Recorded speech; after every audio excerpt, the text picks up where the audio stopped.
Hello, I'm Steve Randall. You join me here in the War Memorial Park in Basingstoke for the official launch of About Basingstoke. Okay, so there's only me here. This is what they call in marketing a soft launch. But actually it makes a lot of sense for me to be here rather than in the studio doing this bit, because the whole point of About Basingstoke is to tell the stories, to be at the events, to reflect the community and talk to the people of Basingstoke. So this is our launch show, and it's May the 4th. May the 4th be with you, Star Wars Day. I'm really proud to say that we have somebody from Basingstoke with a Star Wars connection. They'll be the first guest on About Basingstoke very shortly. So what is this? Is this a podcast? Is this a radio station? It's kind of both. It's a podcast network, and at the moment it's a streaming radio station, although later on we might well launch on DAB as well. And at the moment, it's me talking. But the whole point of this is to get you talking as well and to get you involved. So I'm going to say right at the top of the show here, get involved, get in touch, go to aboutbasingstoke.com and tell us about your passions. What is the thing that you absolutely love doing? What's the thing you love doing in Basingstoke and the surrounding areas? That's what we want to know about. And you can get some help from us to produce short podcasts really about your passion. So get in touch, aboutbasingstoke.com. This network is built around 5 key pillars, and these are kind of the things that are part of everyday life, wherever you are, but we're focusing here in Basingstoke. The first one is community, and on a Monday we will be talking very much about community. This is about the people, the projects, the organisations, the things that matter to the Basingstoke community. On Tuesdays it'll be about business, and again heavily reflecting the Basingstoke business community, the wonderful large businesses, the small and medium-sized enterprises, the micro enterprises, the side hustles, and the people who are not even there yet, who are thinking about starting a business and are really keen to. And we have an amazing sponsor for About Basingstoke. I'll talk more about them in a moment, but they are very much about helping businesses in Basingstoke grow and thrive, and particularly at these difficult times, that is so important. Wednesdays we'll talk about well-being. This Wednesday, for example, we'll be talking about an initiative to keep women and girls in the Basingstoke area safe. And that's obviously a massive issue at the moment, as it always has been, but there's a spotlight on it right now. So more about that on Wednesday's show. On Thursdays we'll talk about home and family. So the places we live, the people we live with. That could be anything from talking about practical things to do with where you live, or it could be things that are related to your family, maybe to your children, maybe you have elderly relatives. And then on Friday, as we head into the weekend, we'll be talking about leisure. So yes, that's about the events that are going on. We'll talk about things that are happening at the Anvil. We'll talk about things that are happening here in the War Memorial Park. We'll talk about the smaller events in community centres, in school playgrounds, and all of those events that go on, particularly at this time of year. And also the big leisure things that are happening in Basingstoke, the sports you can get involved with, the new activities that you can take part in. All of that will be on Friday's leisure show. So 5 core pillars to About Basingstoke. This is really about reflecting the stories, the positive side of Basingstoke, the interesting side. I've lived around here 20 years, and there are things that I'm only discovering now through doing this. That's what this is all about. It's about Basingstoke. Find out more at aboutbasingstoke.com. And in a moment, I'm going to tell you about our amazing sponsor. Being a trusted local expert is a powerful position to be in. Sharing useful, consistent information is the best way to build that trust with your community. But let's be honest, creating regular, insightful content is a massive challenge when you're busy running a business. That's exactly why we created the About Basingstoke Expert Network. We handle the heavy lifting so you don't have to. Each month, you'll connect with one of our professional journalists to talk about your chosen field. We take that single 30-minute session and transform it into a content machine. One or more audio podcasts, high-impact video clips, professional articles, and ready-to-go social media posts. You can join the network for just £79 per month. That's your entire month of digital marketing content, podcasts, videos, and articles, all from one half-hour session. Don't let your competitors have the last word. Position yourself as the expert at aboutbasingstoke.com/expert.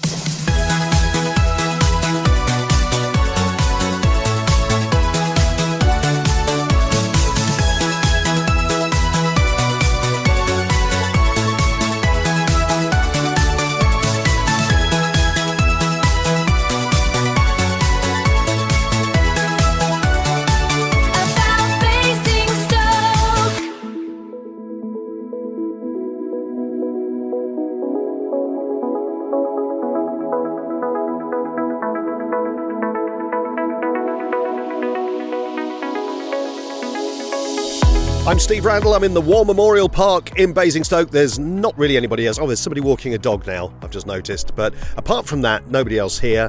This is not our launch party, but it is our launch show of About Basingstoke. Streaming radio station, DAB later on, and a podcast network that you can be part of. All the details are at aboutbasingstoke.com. We are doing this thanks to an amazing sponsor. My background is in radio. I used to sit in Paddington House doing shows on the Breeze, and before that Kestrel. But I still wouldn't have done this without the support of an amazing team, InQhive, who have just launched their brand new offices and business support in Basingstoke. So they're at Howe Mills, Brunel House, Stevenson Road, Howe Mills. Look them up, InQhive.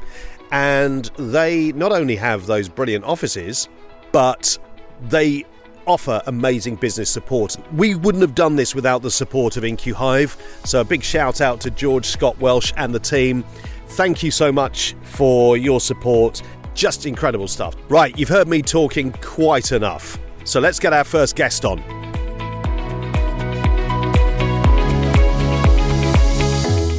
Hello, so I'm Curtis Talbot. I am the owner, founder of PFT Academy, which is based in Basingstoke. We're a parkour, freerunning and tricking academy. I'm also a stuntman. The definitions of the sports will vary to kind of like where you are and what your subculture is to the sport, because the sports are very kind of like, the three sports are very kind of street sports, they're very small and young sports. How we define it as the academy is parkour is getting from A to B as efficiently as possible. So when maybe the straight and obvious route is not available, what can you do in terms of movement to get there as quick as you can otherwise? Free running is kind of taking that aspect of parkour, but you're starting to involve a little bit more style and creativity. So this is where you start seeing, you know, you'll probably see the guys on YouTube where they start adding flips in and really weird kind of unconventional movements. And that's kind of where we define our free running. I think the most relatable thing to it is gymnastics. And gymnastics has been around for, over a century now. People know what it is. It's a household sort of thing where parkour is not so much. But I like to think, and funny enough, my head coach here as well likes to think being a ninja. And think about when you see the movies from like, you know, feudal Japan or sort of ancient China, and you see these people running across the rooftops and they're trying to be silent, they're trying to be efficient, and that's kind of how we treat it and how we kind of go with it.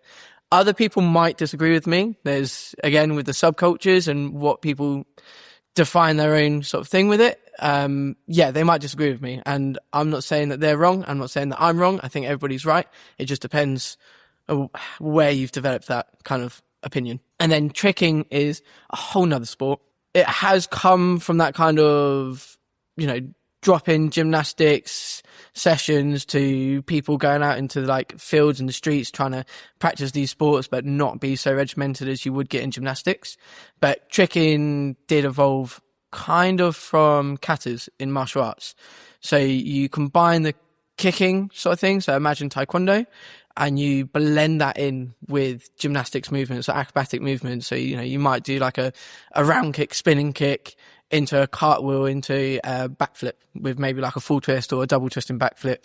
You know, you pick it, you choose it. And again, they're all really cool sports because you can put your own kind of personality into how you perform them. And what sort of people do this? I mean, it's a Monday, so we are going to have a preschool class in soon. The preschool class is pretty much from 0 to 4 years old. So really early movement children, and we're trying to just introduce sort of parkour settings and free running settings and allowing them to kind of climb about on the equipment and explore that.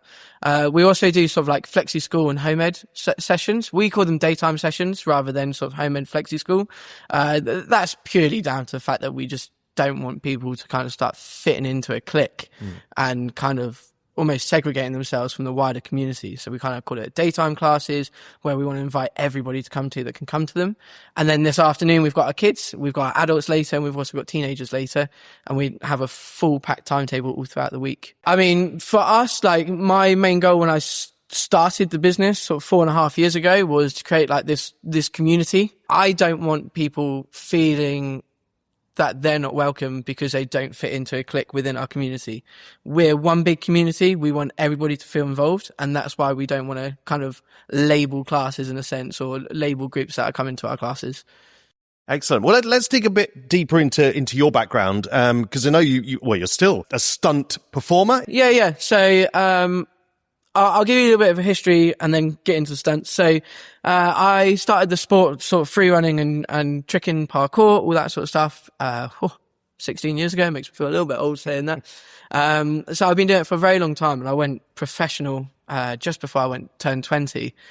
And I traveled the world. I got to work with some absolutely incredibly talented people, and I got to go to places like India, all over Europe, all over the UK. And in that time that I was working, I worked with other performers that were getting into stunts, and us always having the conversations of, this is breaking my body, doing big high end sort of acrobatic movements and putting all that force through my joints is destroying me. And I don't get paid very good because you don't as an acrobat.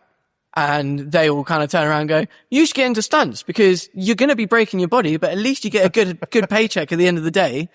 And that's kind of what like set me down that route. I did a little bit of research and I found something called the British Stunt Register, which is basically the biggest organisation in the UK that provides stunt performers and coordinators to productions. And you basically get your face and your profile put into a book, and the book goes to everybody that it needs to go to, and then someone phones you up and you get your job. But to join that, I did have to do 6 disciplines, and I had to get my skill set in those disciplines quite high. So being a free runner, I chose gymnastics. Free running wasn't in it, unfortunately. But I chose gymnastics, high diving, trampolining, rock climbing, which all kind of relate to my background. And then the other ones that I did was martial arts and swimming. And they were hard. Very, very hard. But I got through it. It took me about 4 years to get through all of the qualifications. And then I've been on the register for 3 years now, and I've had some amazing opportunities. Well, I found you originally because our launch date of May the 4th be with you, Star Wars Day, I thought there's got to be somebody in Basingstoke with a connection to Star Wars. And there is, and it's you. Yeah, so funny enough, this was my first job that I did on the stunt register. I got to work for a stunt coordinator named Mark, and he's done absolutely incredible stuff in his career. And I was lucky enough to get shortlisted to be a stormtrooper to get blown up by a starfighter. So I was in the second season, and one of the trailers of the season is when I always forget his name. I'm going to call him Andor. I can't remember what his first name is. Steals the high security TIE fighter and then blows up a bunch of stormtroopers. I'm one of those stormtroopers, which is really cool. It was really cool to see in the advert. And then I got to go to the IMAX screening of the first 3 episodes. And I also got to see myself on a massive TV get blown up, and it was wicked. Wow. I mean, I can see the excitement and the pride in your face as you're talking about it. I mean, what a thing to be able to say you've been part of. Yeah. I mean, I set myself out with like a few dream jobs that I wanted to do. One of them was to work on Star Wars. I won't tell you the other ones because I haven't done them yet, but I've got like 5 or 6 things that I really want to do, and I didn't think that I was going to be ticking one off as my first job. And I did, and that was to be in Star Wars, because I grew up watching Star Wars. I'm sure like many people absolutely. did. Always wanted to be a Jedi Knight, so that would be my next target. And those Stormtrooper outfits, they look really, really heavy, are they? To an extent, they're really uncomfortable, They're actually designed for people that are 5'11" and up. I'm 5'10", so a few of the joints were kind of like digging in. The stunt I did, we were getting ratchet pulled down at quite a high PSI. I broke through my armor 3 times. Just how hard I was hitting the deck. And it is true. We do practice with mats, but when they do a real shot, they take all the mats out, and it gets really, really painful. But yeah, they're heavy, they're clunky. But I've been on worse. I mean, the main role of being a stunt performer is being able to assess risk and limit those risks. And that's exactly what we do. Every time we come on and we work on set, we look at what we're doing. We go through what we're doing. We practice it in the safest environment possible, and we slowly work towards what the director is looking for. And then we send it. But again, there's always going to be risk. I mean, that's why we're called stunt performers. And sometimes injuries do happen. The movie industry in the UK is doing really, really well. You know, a lot of movies are made here. Stunt community, you know, you must be feeling that actually you're in quite a good place in the world to be, because so much is being made here now. Yeah, absolutely. You know, I joined 3 years ago, and I think there was 400 people on the register, and I think there's now 700 people on the register. So it's a growing community of performers. And everybody seems to be working, and they seem to be happy, which wasn't always the case. If you talk to the old school stunt guys, they're like, you guys are lucky. Like, most of the time we were working sort of like once or twice every sort of 2 weeks, 3 weeks, 4 weeks. But when we're fully working, it is a booked out calendar. We don't have a social life. It is work. But it's such a rewarding job that, you know, you can't be angry. And again, like, it's just a great job to have. When you were at school, there was this kind of on your radar in terms of doing stunts, or what was the goal? I didn't really have a goal at school, to be honest. I was not I was not a model student, as anybody would describe me. I discovered sort of free running and tricking when I was like 15, 16 years old. And that's what put a direction to where I wanted to go. I was like, I absolutely love this sport. I'm going to see where I can go with it. And, you know, I went professional within sort of like 2-3 years of actually starting the sport, which was amazing. And it's just been a really sort of natural sort of flowing progression that I've made. But just like with PFT, I kind of have an idea, and then I kind of wing it, and then just put my head down when I need to actually knuckle down and get the work done. And in terms of what you're doing here, you know, people who come through the academy, what can they do with it? I mean, you've mentioned kind of that professional side of things, but I guess there's a lot of competitions and things they can get involved in.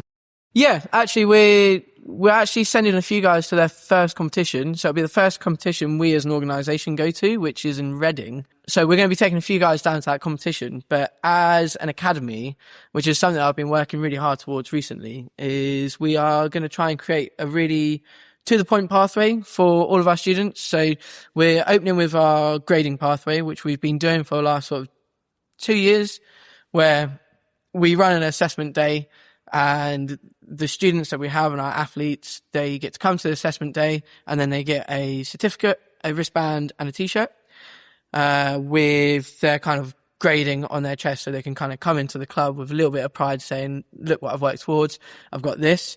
And with our grading, we've got a pre-amateur, an amateur, a semi-pro, and a professional level. So there's a massive amount of stuff that people can work through. The pathway lasts about 8 years. So if someone's really passionate, they can be in our facility for 8 years, and that's when they'll get to the top. And I'm pretty sure by the time we get to that point, we'll probably have added more. We're starting to bring students into volunteer coaching roles, starting to bring them into full coaching roles, and we want to start developing on that pathway as well. So we're not just somewhere that you just bring your kids and they come and have a soft play. We have a direction to everything. We're also planning on getting our tricking into its own venue, so we can really develop students towards the tricking aspect, because it's so different to parkour and free running. It does get used in the sports, but as a separate discipline, I think that's when we're going to excel with tricking. But yeah, there's just so much. There's so much that we're trying to do. And I say me, but like the team is like really constructive in that point. They take it in. I listen to their opinions as well. I always listen to our customers. And we're trying to create this sort of amazing community where children and adults will have a nice pathway into whether they want this to be a career, whether they just want it to be a hobby, whether they want to come into coaching, whether they want to go into stunts, anything. As long as they've got the vision, we're happy there to facilitate it. Sounds fantastic. How can people find you? Or tell people where you are in Basingstoke, and also how they find out more about you online. Yeah, so we're on Grafton Way, which is kind of slap bang in between the leisure park where Aquadrome and Odeon is, and the South Ham sort of residential area. It's really easy to get to us. It's a bit confusing to find us, but if you go onto our website, which is pftacademy.com, once you go onto that website, it will have all the information you need. You can book on to a trial day on our website, which then you get a good taste of what our sessions are like before you do a full commitment to weekly classes. Yeah. But yeah, website, really. Facebook, Instagram, and our physical location. My thanks to Curtis for an interesting chat and also for being our very first guest on About Basingstoke. I'm Steve Randall. I'm here in the War Memorial Park. This is our launch show on About Basingstoke, and every Monday we'll be talking about community. That will be the core pillar that we deal with on a Monday. So talking about people, places, projects, events, all kinds of things that are happening in the Basingstoke area. Tuesdays we're talking business, Wednesday it's well-being, Thursday it's home and family, Friday it's leisure, and at the weekends you get to hear all of those shows on the stream. And of course everything is on demand as well. Just go to your favourite podcast app or go to YouTube and you can find on demand content as well. All the information that you need about us and what we're doing is at aboutbasingstoke.com. That's aboutbasingstoke.com. This is About Basingstoke, talking about your life and your town. Find us on socials and at aboutbasingstoke.com. Looking to make better people decisions in your business or invest in your own development? Globus HR Consulting offers a psychometric bureau service to support recruitment, leadership development, team performance, and personal growth. From behavioral profiling and motivational insight to 360 feedback and engagement surveys, we help you choose the right options for you. Contact Aaron at Globus HR Consulting today. globushrconsulting.co.uk. You've been thinking about launching a podcast, and it's a great way to promote your business. But where do you start? You have so many questions. What equipment do you need? How long should an episode be? How do you get listed on Spotify? About Basingstoke is the answer. We're professional audio producers with decades of experience. We can advise you on your podcasting strategy, record your episodes, or show you how to do it yourself, get you listed on all the major platforms, and help you understand audience building and ways to turn listeners into leads. Find out more at aboutbasingstoke.com/podcasts. Oh, and if you think you have to do video because who listens to audio these days? Well, you're listening to this, aren't you? Get professional podcast advice and production. Visit aboutbasingstoke.com/podcasts.